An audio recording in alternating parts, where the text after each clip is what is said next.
Praise the Lord. ഈശോമിശിഹായ്ക്ക് സ്തുതിയായിരിക്കട്ടെ. സന്തോഷം നിറഞ്ഞ ഒരു ദിവസം കൂടി പ്രാർത്ഥനാപൂർവം നമുക്ക് പരസ്പരം ആശംസിക്കാം.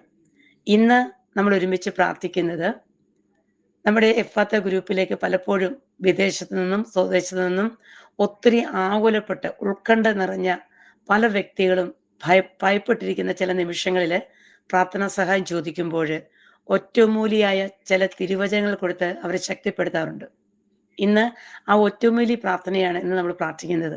നമ്മുടെ ജീവിതത്തിലും പലപ്പോഴും പെട്ടെന്നായിരിക്കും നമുക്ക് ടെൻഷന്, ഒത്തിരി ആകുലതയൊക്കെ നമുക്ക് കടന്നു വരാം, ഉത്കണ്ഠ കടന്നു വരാം. അപ്പോഴേ വിശ്വാസത്തിന്റെ നിറവിൽ നിന്നുകൊണ്ട് ഓരോ നിമിഷവും സഭയിൽ അർപ്പിക്കുന്ന പരിശുദ്ധ ബലിയോട് ചേർത്ത് എന്നെ ആകുലപ്പെടുത്തുന്ന ഈ ഒരു വിഷയം ഞാൻ സമർപ്പിക്കുന്നു.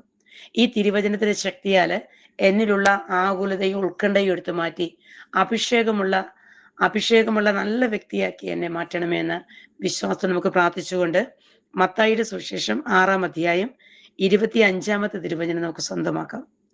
ഞാൻ നിങ്ങളോട് പറയുന്നു, എന്ത് ഭക്ഷിക്കും, എന്ത് പാനം ചെയ്യുമെന്ന് ജീവനെക്കുറിച്ചോ എന്ത് ധരിക്കുമെന്ന് ശരീരത്തെക്കുറിച്ചോ നിങ്ങൾ ഉത്കണ്ഠാകുലരാകേണ്ട.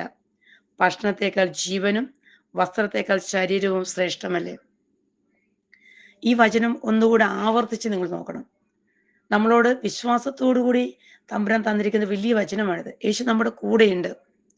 ഒട്ടും ആകുലപ്പെടേണ്ട. നമ്മൾ എത്ര ആകുലപ്പെട്ടാലും നമ്മളെ ദൈവം ആഗ്രഹിക്കുന്ന കാര്യം മാത്രമേ സാധിച്ചേ കിട്ടുള്ളൂ.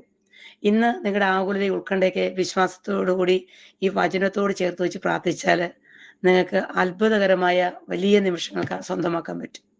ദൈവം ഈ വചനത്തിലൂടെ എല്ലാവരെയും അനുഗ്രഹിച്ച് ആശീർവദിച്ച് സന്തോഷം നിറഞ്ഞ നല്ല ജീവിതം തന്ന് അനുഗ്രഹിക്കട്ടെ എന്ന് ആത്മാർത്ഥമായി പ്രാർത്ഥിക്കുന്നു. ആമേൻ.